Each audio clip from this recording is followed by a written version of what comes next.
Guys, welcome. Collective reading tayo ngayon. Tingnan natin kung ano yung current energy ng person mo. Be open-minded po, hindi po halos lahat makaresonate, kaya piliin nyo na lamang. And thank you nga po pala sa mga nag-subscribe, lalo-lalo na sa mga bumabalik. Marami pang salamat. Give me the message for observers. Give me the message.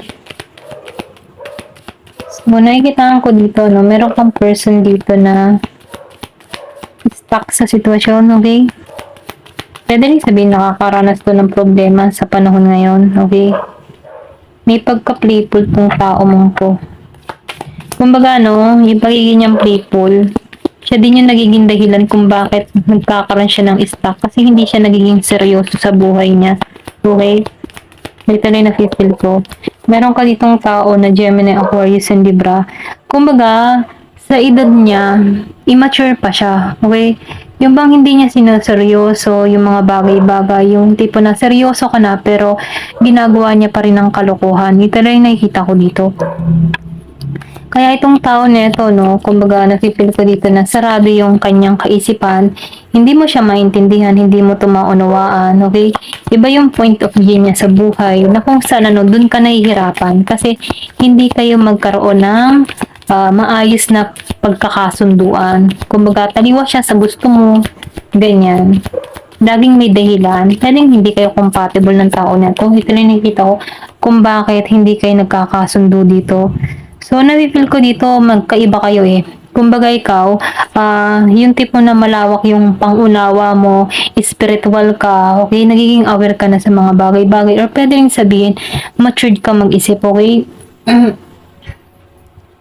Kumbaga, nafe-feel ko dito yung energy mo, halimbawa, bata ka pa, pero yung mindset mo dito, ano siya eh, pang oldies na, okay? Matured na. Alam mo na yung gusto mo mangyari sa buhay mo.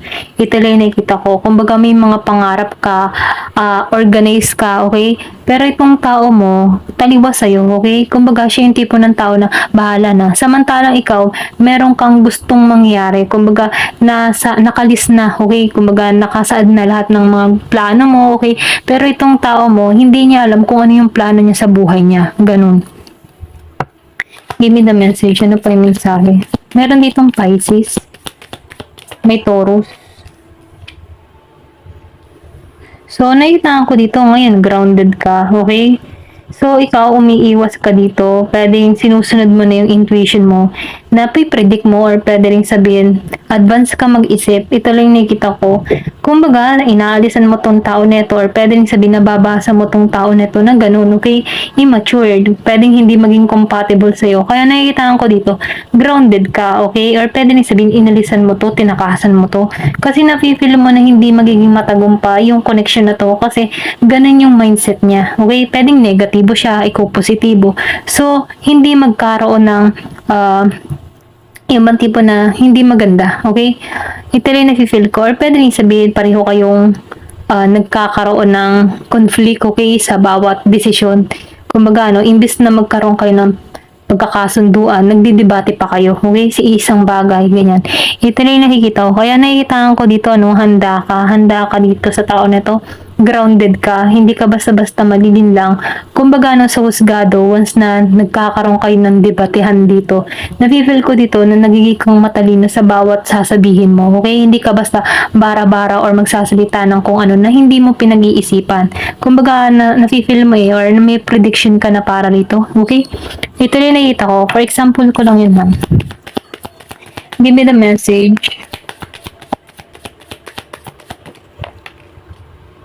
So, Queen of Swords. Kasi andito ka sa moment ng Queen of Swords, ano? Ikaw yung tipo ng tao na matalino. Hindi ka basta-basta sugod na sugod. Pinagpaplanuhan mo bawat desisyon na ginagawa mo. So, nakita ko dito merong away, kaguluhan na nangyari sa inyo ng tao nito. May pandarayang ginawa. Ito rin nafe-feel ko. Pero ganun pa man, nakikita ko dito. Pwedeng naramdaman mo na to before, may red flag na. Pero, pwedeng nagpatuloy ka pa rin dahil gusto mong makilala na lubusan tong tao na to. Pero natuklasan mo din kung ano yung kanyang tunay na motibo sa'yo. Ito lang nakikita ko kasi nafe-feel ko dito kinakat mo na to eh. Nagiging kang matalino, nagkaroon ka ng transformation, okay? Or pwede rin sabihin na nagkaroon ng pagbabago sa buhay mo, okay? Kasi nakikita ko dito, grounded ka, nag-iingat ka. Meron ditong Aries, Leo, Sagittarius, Gemini, Aquarius, and Libra. Malakas ang Gemini, Aquarius, and Libra. So, nagkaroon talaga ng away dito, okay? Meron ka mga natuklasan sa tao nito, okay? Ito lang nafe-feel ko. So, itong tao mo, no, nafe-feel ko dito na ganun pa rin siya. Kumbaga, no, isip bata, ayan. Kung meron ka mang person dito na isip bata, pwedeng nakadepende to sa'yo, okay? Ayan, give me the message. Ano pa yung mensahe? So, meron ditong devil, okay? Meron devil. So, meron ditong addiction, meron tong mga bad habit, or pwedeng sabihin, meron tong ugali na hindi mo nagugustuhan, okay? Kasi nafe-feel ko dito na sinusunod mo na ngayon yung inner voice mo, kaya ikaw dito, grounded ka. So, nakikita mo dito na meron ditong mali sa tao na to, okay? Kumbaga, no, nararamdaman ko na may addiction to or pwede sabihin may bisyo, okay, sakit ng pwedeng ganun yung tingin mo sa tao na to ngayon, okay, kasi nagiging kang matalino eh, sakit lang ng ulo, okay? Give me the message. Kaya naranasan mo dito yung ano eh, alam mo yung tipo na maybe na naranasan mo dito na nahirapan ka sa isang sitwasyon dito, okay? Kumbaga stress ka dito before, pero ngayon nakikita ko dito na nagiging kang matatag. Page of Wands. Okay, nakikita ko rin dito, no, charismatic ka. Yung bang tipong malakas yung appeal mo sa tao, or pwedeng sabihin na maganda yung iyong aura. Okay, happy, energetic, masayahin. May pagka-inosente. Pero, yung pagiging mong inosente, pwede rin maging tigre. Ganun. Kasi nafe-feel ko dito yung pagiging mong innocent, depende lamang sa taong kaharap mo. Yung pagiging mong mabait, okay? Give me the message. Kumbaga, nilalagyan mo din ng limitasyon ang isang tao sa nakakausap mo. Pero pwede rin sabihin ganito katingnan ng tao, no? Innocent. Kaya madalas kang malinlang, okay? Pero hindi alam ng tao yung takbo ng isipan mo, okay? Gets mo sila. Basa mo.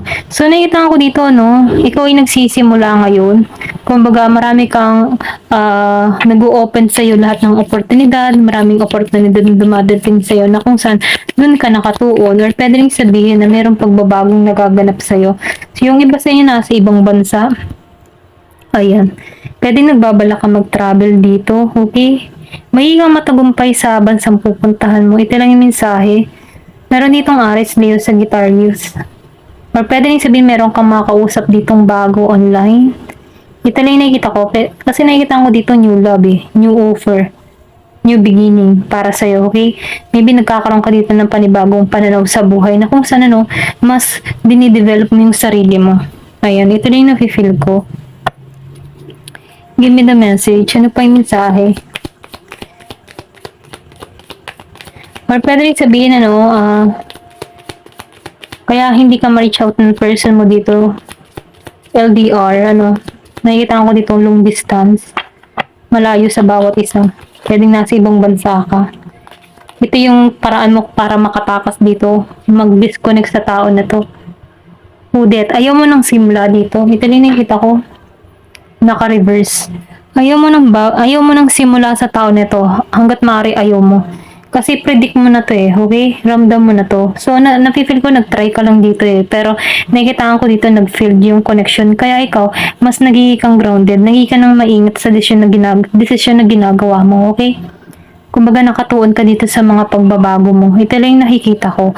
So, ikaw ayaw mo ng desisyon sa tao mo. Pero, ganun pa man, tingnan natin kung ano yung kanyang gustong sabihin sa'yo. Give me the message. Ano ba yung gusto niya sabihin sa'yo?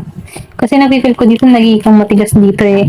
Ayaw mo sa kanya. Pwedeng wala siyang trabaho or pwede rin sabihin, umaasa sa'yo, kaya ayaw mo, okay? Kasi nakikita ko dito may bisyo, pwede palainom, mahilig sa sigarilyo, ayan, mabarkada, ganun ba? So, sinasabihan ka dito, sundin mo yung puso mo, okay? Give me the message. Kung sa tingin mo, hindi na to karapat-dapat para sa'yo, sundin mo, okay? Kasi itong puso mo magtuturo kung ano yung tama para sa'yo. Give me the message. Pero mas mainam pareho, puso't isipan. Nagsasang-ayunan. So, gusto niya magsimula kayong dalawa. Obsessed to. Okay, so may addiction to sa'yo. Ito na yung nakikita ko dito sa The Devil. Obsessed na sa yung katawan. Or pwede rin sabihin meron ka ditong kadiling na tao na mahilig, malibog, mga ganyan ba. Obsessed pa rin to sa katawan mo. Pwedeng sexy ka, okay? Ayan. Pwedeng nagpapantasize pa rin tong tao na to sa'yo. Ayan, minamanifest ka niya. Oh. Ayan oh, sex with you. So, nakikita ko dito, mahilig to. Okay, meron ka dito ng tao na mahilig. Obsessed to sa katawan mo. Minamanifest ka ng tao nito, okay? May sex. Gusto pa rin niyang maramdaman yung presensya mo, okay? Give me the message. Ano pa yung mensahe? So, iniintay ka ng tao nito. Maybe, okay? So, itong tao nito hindi pa rin makasigurado sa'yo eh. Kasi, syempre, nakikita ka din ng tao nito na matalino. Nagiging ka ng grounded. Kaya, kita ka niya na gano'n. Pwedeng nagiging kang cold. Okay? Give me the message. Ano pa yung mensahe?